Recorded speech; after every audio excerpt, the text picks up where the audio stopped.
Béni soyez-vous, mes bien-aimés. Nous continuons notre enseignement très long sur la justice et qui est le deuxième élément en ce qui concerne les armures dont le chrétien doit se vêtir pour pouvoir combattre et résister au diable. Nous avons vu en premier lieu la vérité et aujourd'hui nous sommes en train de voir la justice. Nous avons déjà fait 3 vidéos sur la justice, donc nous sommes à la 4e et nous allons voir que le Seigneur prend réellement plaisir à la justice. Le Seigneur prend plaisir à la justice. Et sur ce, nous allons prendre le livre de Michée. Michée 6, verset 8. On t'a fait connaître, ô Éternel, ce qui est bien. Et ce que l'Éternel demande de toi, c'est que tu pratiques la justice, que tu aimes la miséricorde et que tu marches humblement avec ton Dieu. Amen. Donc, c'est ce que l'Éternel, c'est ce que Dieu attend de nous. C'est qu'on marche sur le droit chemin, qu'on pratique la justice. Et regardez même, il le dit même au prophète Jérémie. On a laissé le prophète Michée, on va prendre le prophète Jérémie. Parce que notre Dieu n'est pas inconstant. C'est un Dieu constant dans ce qu'il dit. C'est un Dieu stable. Amen. Donc, on va prendre Jérémie 9, verset 24. Mais que celui qui veut se glorifie d'avoir de l'intelligence et de me connaître, de savoir que je suis l'Éternel qui exerce la bonté, le droit et la justice sur terre, car c'est à cela que je prends plaisir, dit l'Éternel. Vous voyez, le Seigneur prend plaisir à faire un certain nombre de choses. Le Seigneur prend plaisir à exercer la bonté. Il prend plaisir à exercer le droit. Il prend plaisir à exercer la justice sur terre. Amen. Et voyons quelle justice l'Éternel applique sur une certaine catégorie de personnes. Donc nous allons prendre Ézéchiel 34, versets 15 à 16. C'est moi qui ferai paître mes brebis. C'est moi qui les ferai reposer, dit l'Éternel. Je chercherai celle qui était perdue. Je ramènerai celle qui était égarée. Je penserai celle qui est blessée. Et je fortifierai celle qui est malade. Mais je détruirai celles qui sont grasses et vigoureuses. Je vais les paître avec justice. Et vous, mes brebis, ainsi parle le Seigneur l'Éternel. Voici, je jugerai entre brebis et brebis, entre brebis et bouc. Est-ce trop peu pour vous de paître dans le bon pâturage pour que vous fouliez de vos pieds le reste de votre pâturage, de boire une eau limpide pour que vous troubliez le reste avec vos pieds? Et mes brebis doivent paître ce que vos pieds ont foulé et boire ce que vos pieds ont troublé. C'est pourquoi, ainsi leur parle le Seigneur l'Éternel. Voici, je jugerai entre la brebis grasse et la brebis maigre. Amen. Donc, vraiment, c'est une parole puissante là qui est prononcée par l'Éternel. Regardez, c'est une parole puissante qui est prononcée par l'Éternel. Et nous allons voir que le Christ, le Mashiach, notre Dieu, notre Seigneur, va faire une déclaration assez importante. Le Christ va faire une déclaration assez importante. Et si j'ai bonne mémoire, on peut voir cela dans le livre de Jean 10. Amen. Et en plus de Jean 10, vous pouvez prendre aussi Matthieu 3. Et le Jean pourrait dire, dans le livre de Matthieu 3, à partir du verset 12, il a son vent à la main. Il nettoiera son air et il amassera son blé dans le grenier. Mais il brûlera dans la paille, dans un feu qui ne s'éteint point. Amen. Matthieu 3, verset 12. Et le Christ lui-même a eu à dire beaucoup de paraboles sur ce jugement-là. Depuis l'ancien temps jusqu'à aujourd'hui. Et même avant la création du monde, les gens ont peur vraiment, ils ont peur d'entendre cette chose-là. Parce qu'il est difficile pour eux de croire que Dieu a déjà fait son jugement. Amen. Il est difficile pour des personnes de croire. Mais pour ceux-là même dont il est difficile de percevoir cela, vraiment c'est des personnes qui ne connaissent pas la puissance et la nature de Dieu. Ils diminuent sa puissance à leur conception humaine, à leur esprit limité. Amen. Notre Dieu est tellement puissant. Je vous assure que de jour en jour, lorsque le Seigneur permet de comprendre des points de sa parole, je tombe dans la crainte. Je tombe dans la crainte. Mes bien-aimés, craignez le Seigneur. Vous voyez, depuis l'ancien temps jusqu'au nouveau temps, il est dit la même chose. Et il y a plein de paraboles. Il dit, il séparera le bouc de la brebis. Dans d'autres écrits, il dira, il séparera la brebis grasse de la brebis maigre. La brebis grasse, c'est tous ceux-là même qui sont serviteurs, soi-disant serviteurs de Dieu, et qui accumulent richesse et richesse, qui s'enrichissent au détriment des orphelins, au détriment des veuves. Pendant que les gens se meurent et ils accumulent richesse et richesse, ils font des business, ils lancent l'évangile de prospérité. Amen. Ces personnes-là seront jugées. C'est des brebis, certes, mais c'est des brebis grasses. C'est des gens qui ont désobéi à une parole du Seigneur qui est la justice. Donc, ils seront jugés à partir de la justice à laquelle ils ont désobéi. Amen. Donc, vous pouvez vraiment méditer le livre d'Ézéchiel 34.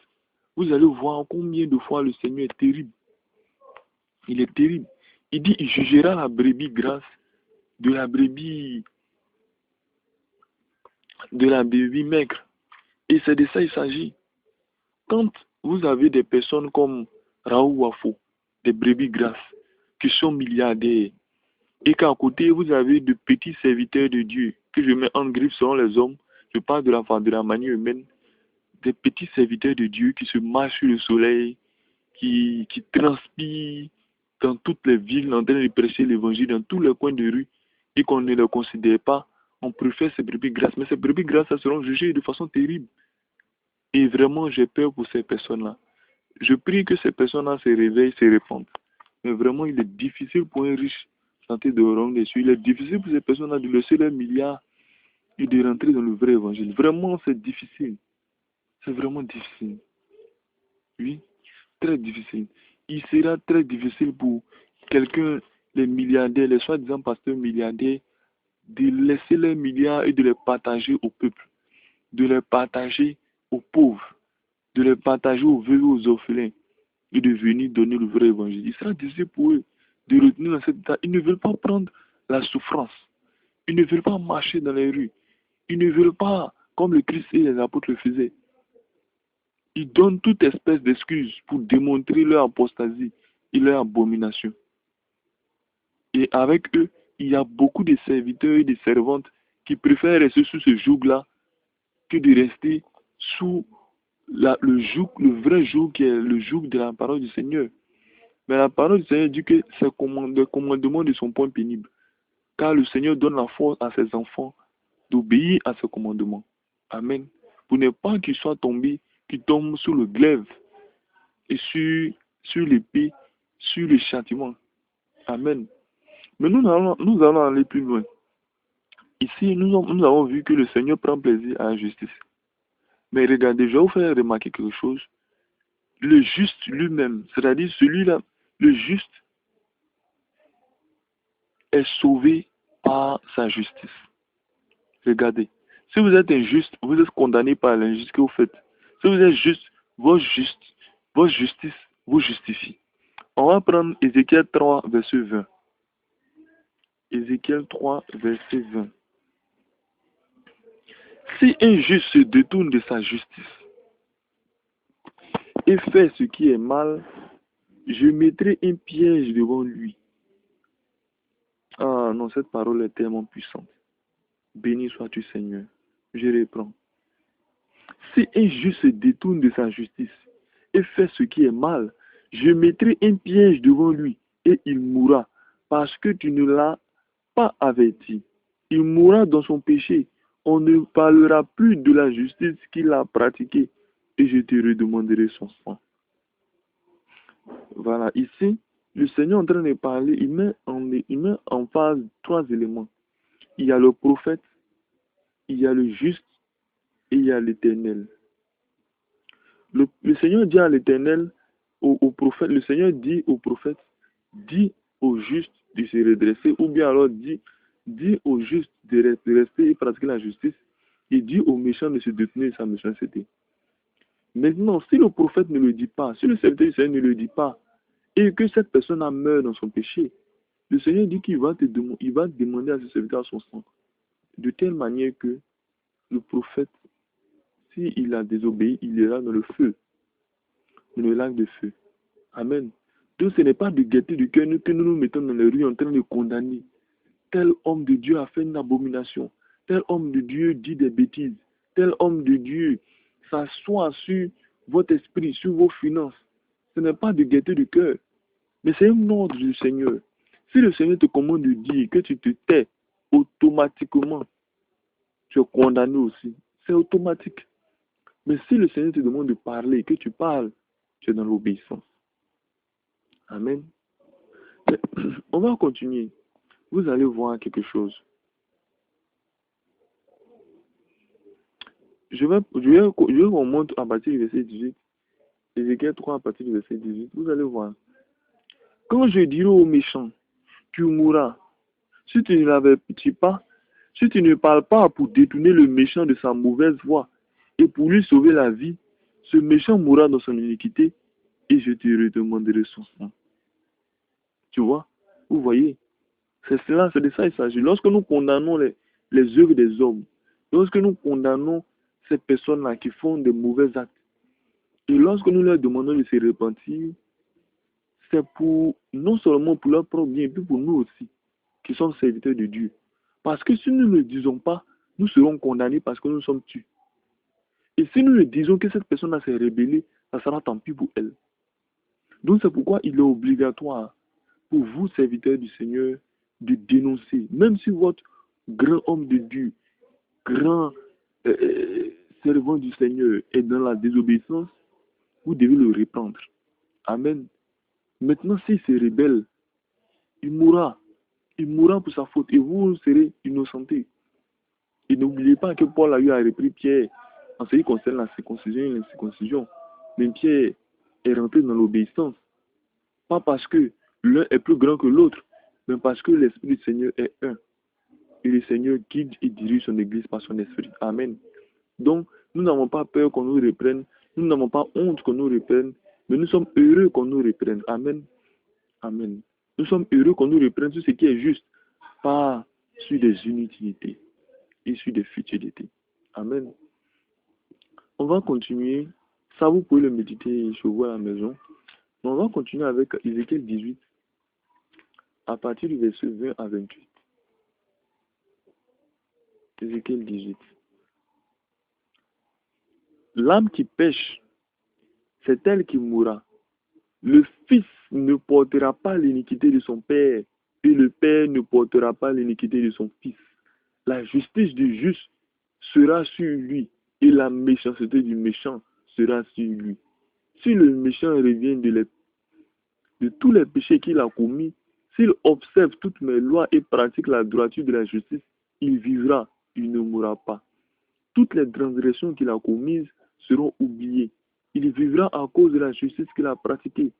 Ce que je désire est que le méchant meure, dit le Seigneur, l'Éternel. N'est-ce pas qu'il change de conduite et qu'il vive?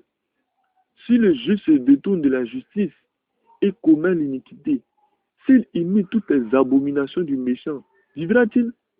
Toute sa justice sera oubliée parce qu'il s'est livré à l'iniquité et au péché. À cause de cela, il mourra. Vous dites, la voix du Seigneur n'est pas droite. Écoutez donc, maison d'Israël. Est-ce ma voix qui n'est pas droite? Ne sont pas plutôt vos voix qui ne sont pas droites? Si le juste se détourne de sa justice et commet l'iniquité, il meurt pour cela. Il meurt à cause de l'iniquité qu'il a commise. Si le méchant revient de sa justice, de sa méchanceté et pratique la droiture et la justice, il fera vivre son âme.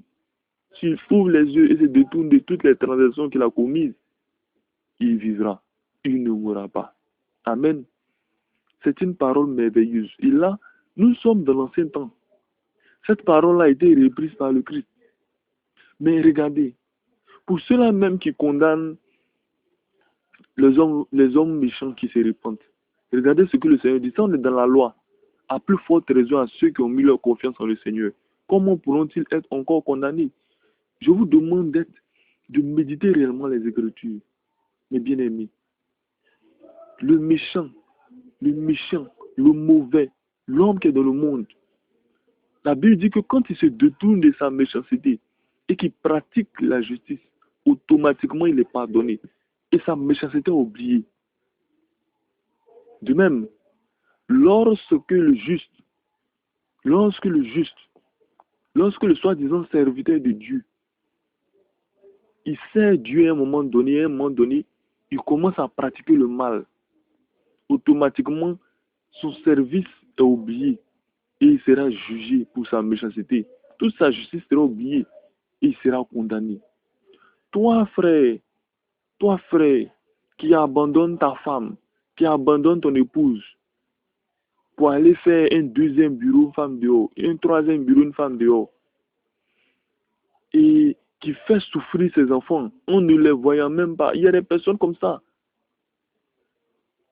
Tu laisses tes enfants dans les mains seulement de leur maman, qui venant souvent du travail est très épuisée, mais prend le soin d'éduquer les enfants tant bien que mal. Pendant que toi, monsieur, tu te trouves derrière, derrière, derrière en train de pratiquer l'abomination. Derrière des femmes, dans le monde, derrière les inutilités, derrière les futilités. Et tu te crois grand parce que tu es une autorité de ce pays. Tu te crois grand parce que tu as beaucoup d'argent. Tu te crois grand parce que des gens te craignent. Tu te crois grand parce que peut-être tu es chef de famille. Et quand tu parles, beaucoup t'écoutent. Mais laisse-moi te dire, vanité de vanité, tout est vanité. Mais mon bien-aimé, si à un moment donné, tu te retrouves, ou bien je parle dans les deux sens, pour la femme ou pour l'homme, parce qu'il y a des femmes aussi qui pratiquent ces choses. Si tu te trouves dans un tel moment, sache que, quel que soit le nombre d'années que tu as fait en train de servir le Seigneur, cela est oublié. Et il te reste une attente terrible pour le jugement, parce que tu t'es rébellé contre Dieu. Tu as profané son temple, qui est ton corps. Et tu laisses tes enfants seuls, sans éducation, pratiquement même sans père. Tu crois que c'est l'argent. Tu crois que c'est l'argent qui résout tous les problèmes. Est-ce l'argent qui résout tous les problèmes? Tu donnes l'argent à madame. Tu donnes l'argent de poche à tes enfants. Et tu te retrouves tout de suite dans la rue pour revenir à la maison à 23 heures. Si je parle doucement, c'est parce que j'ai tellement mal au cœur. Et je suis triste pour tous ces enfants. Pour tous ces enfants qui souffrent. Pour tous ces enfants qui sont dans la tristesse, dans les pleurs, qui reçoivent de mauvaises éducations. Je prie le Seigneur d'avoir pitié de ces hommes.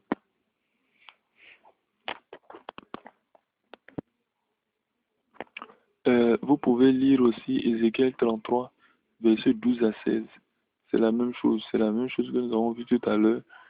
Voilà, si le juste se détourne de la justice, il mourra. Maintenant, si le méchant retourne à la justice, il vivra. Donc la justice est une sécurité. La justice est une sécurité pour celui qui s'y trouve. Pour celui qui s'écarte de la justice, automatiquement, il est condamné. On s'en fout du fait que tu as eu 30 ans de ministère, 40 ans de jeûne, 160 ans, je ne sais pas, en train de paître les brebis à gauche, à droite. On s'en fout. Si tu te détournes de la justice et si tu pratiques le mal, automatiquement, tu es perdu. Et il faut noter que la justice d'un petit nombre peut sauver tout un peuple, toute une région ou bien toute une famille. Amen. On peut lire la Genèse 18, verset 20 à 23. Pardon, Genèse 18, verset 20 à 33. Il s'agit d'Abraham qui va plaider pour Sodome. Là, Abraham est en train de causer avec Dieu pour plaider pour Sodome. Amen. Voilà. Et il va négocier avec le Seigneur pour voir s'il y a un certain nombre de justes dans la ville. Le Seigneur doit pouvoir épargner la vie du chaos. Mais s'il n'y en a pas, le Seigneur va frapper. Il faudrait que les justes sortent. Car les justes ne peuvent avoir le même châtiment que les méchants. Amen. Voilà. Donc, Abraham va plaider. Mais il va se trouver qu'il y avait tellement peu de justes. Et Lot et sa famille vont sortir de Sodome et de Gomorrhe pour que ces villes-là soient frappées du châtiment. Donc, si vous êtes juste et que vous êtes dans votre famille, même si vous êtes seul, le Seigneur peut tarder à ne pas frapper ces membres-là à cause de vous qui êtes juste. Amen. Si vous craignez réellement l'Éternel et que vous êtes seul à le craindre réellement, si vous n'avez aucune communauté démoniaque, si vous n'êtes dans aucune dénomination, que votre mari est dans le monde ou que votre femme est dans le monde, si vous êtes seul, que vos enfants ne vous croient pas, qu'ils sont dans le monde, si toute votre famille, père, mère, frère, soeur, sont dans le monde, à cause de votre justice et à cause de vous, le Seigneur peut tarder à frapper de malheur cette famille-là et votre maison. À cause de vous, le Seigneur va épargner. Mais lorsque vous ne serez pas là, c'est à ce moment-là que le Seigneur va frapper. Amen. Et le Christ a pris cette parabole. Il a dit aux apôtres, voilà. Donc, le Seigneur pourrait dire aux apôtres, n'arrachez pas l'ivraie pour maintenant, de peur que la bonne herbe aussi quitte, soit déracinée. Amen. Donc, tout ça, c'est des paraboles. On ne peut en même temps en séparer actuellement la bonne brebis de la mauvaise brebis. Amen. Voilà. Donc, soyez bénis et la promesse de paix aux justes est dans la nouvelle alliance. Nous allons voir l'île de Matthieu. On va prendre, on dit la promesse de paix aux justes. Le Seigneur a donné une promesse de paix aux justes. On va prendre Matthieu 5, verset 6.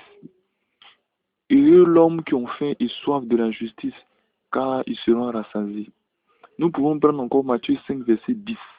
Heureux ceux qui sont persécutés pour la justice, car le royaume des cieux est à eux. Donc vous voyez, ces deux catégories de personnes-là sont dans la justice, dont le royaume des cieux est à eux. Amen. Maintenant, on va voir la justice qui donne part à la vie éternelle. On va prendre Matthieu 5, on va commencer à partir du verset 20. Car je vous le dis, si votre justice ne surpasse pas celle des scribes et des pharisiens, vous n'entrerez point dans le royaume des cieux. Vous avez entendu qu'il a été dit aux anciens, tu ne tueras point. Celui qui tuera mérite d'être puni. Mais moi, je vous dis que quiconque se met en colère contre son frère mérite d'être puni par les juges, que celui qui dit à son père Raka mérite d'être puni par le Sanhédrin, et que celui qui lui dira insensé mérite d'être puni par le feu de la géhenne. Si donc tu présentes ton offrande dans l'autel, et que tu te souviennes que ton frère a quelque chose contre toi, laisse là ton offrande devant l'autel et va d'abord te réconcilier avec ton frère, puis viens présenter ton offrande. Accorde-toi promptement avec ton adversaire pendant que tu es en chemin avec lui, de peur qu'il ne te livre au juge, que le juge ne te livre à l'officier de justice et que tu ne sois mis en prison. Je te le dis en vérité, tu ne sortiras pas de là que tu n'aies payé le dernier cadran. Vous avez appris qu'il a été dit, tu ne commettras point d'adultère. Donc, voyez mes bien-aimés, le Seigneur est en train de mettre au pas tous les commandements. Il est en train d'expliquer les commandements. Parce qu'il est en train de leur dire que si votre justice ne dépasse pas celle des scribes et des pharisiens, Vous n'entrerez pas dans le royaume des cieux. La justice de Dieu, la pratique réelle de la justice va au-delà des commandements, je vous assure. Ça va au-delà. Quand il dit, il est dit que tu ne tueras point. Amen. Mais si tu insultes, automatiquement, c'est comme si tu as tué. Et tu prends d'entrer dans le feu de l'enfer. Donc le Seigneur dit, non seulement tu ne tueras point, en ce qui concerne le meurtre physique, mais spirituellement aussi, tu ne dois pas insulter. Même le diable, on ne doit pas insulter le diable. On ne doit pas insulter les entités que nous ne connaissons, que vous ne connaissez pas, vous ne devez pas les insulter. Et même Michel, lorsqu'il venait demander le corps de Moïse, il a dit que le Seigneur te réprimande. Il n'a pas dit d'injure. Je vous assure, la bouche parle de l'abondance du cœur. Si vous dites des injures, c'est que dans votre cœur, il y a une partie pourrie. Et que vous n'êtes pas réellement né de nouveau. Amen. Voilà. Donc le Seigneur a mis au pas tous les commandements. Et il va dire à la fin, au verset 48, soyez donc parfaits comme Père Céleste est parfait. Donc, voyez, aller au-delà des commandements. Et ce qui va au-delà des commandements, c'est l'amour. L'amour du pécheur et l'amour de Dieu. Amen. Donc, il y a une sécurité pour le juste. C'est sa justice. Mais la justice, de quelle justice s'agit? Si notre justice est limitée, notre sécurité sera limitée. Si notre justice est élevée, notre sécurité sera très élevée. Si notre justice est parfaite, notre sécurité sera parfaite. Comme la Bible dit dans le livre de Matthieu 5.